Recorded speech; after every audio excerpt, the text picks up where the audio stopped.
A research team contradicts the prevailing theory of Earth's crust formation, demonstrating a continual slow reworking rather than a rapid slowdown 3 billion years ago.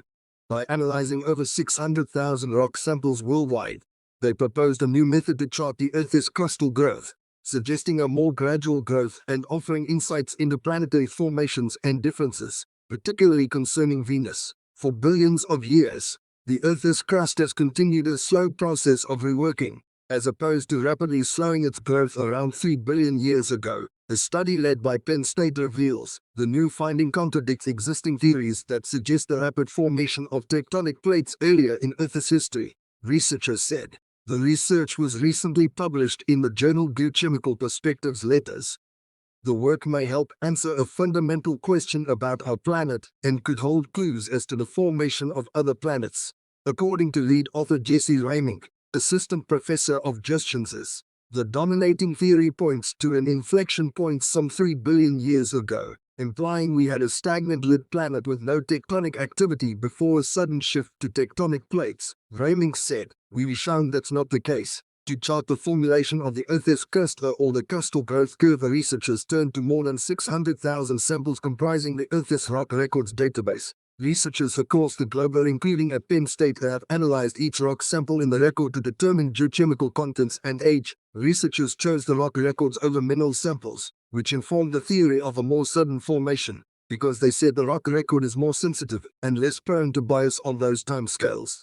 Knowing that the reliability of the mineral record decreases through time, researchers recreated the crustal growth curve using the rock records. To do that, they developed a unique method for determining how igneous rocks dating to millions of years ago were reworked and reformed over time, experimentally demonstrating how the same rock could change in different ways over time. Rocks can be reformed a number of ways, such as weathering into sediments or being remelted in the mantle. So researchers used this experimental data to inform novel mathematical tools capable of analyzing the rock records and working out the differences in simple changes.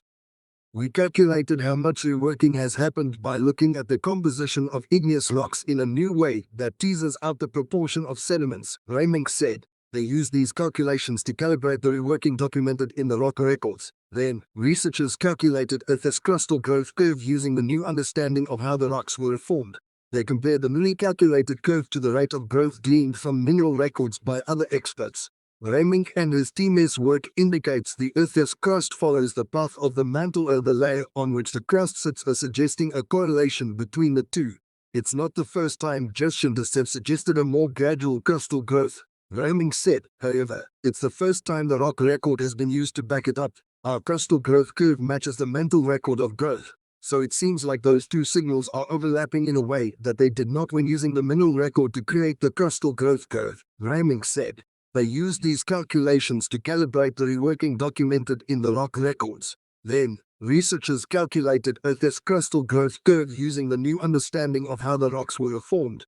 They compared the newly calculated curve to the rate of growth gleaned from mineral records by other experts. Ramink and his team's work indicates the Earth's crust follows the path of the mantle or the layer on which the crust sits, suggesting a correlation between the two.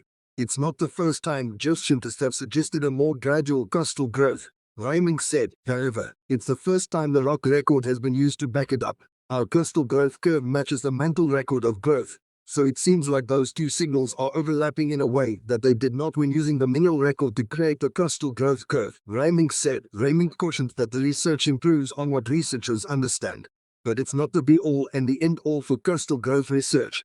There are simply too few data points to speak to the vast time and space of the Earth's crust. However, Ramink said, further analyzing the existing data points may help inform investigations of other planets.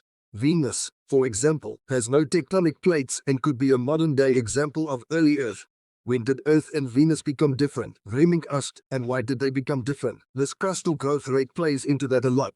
It tells the how, what, and why of how planets evolved on different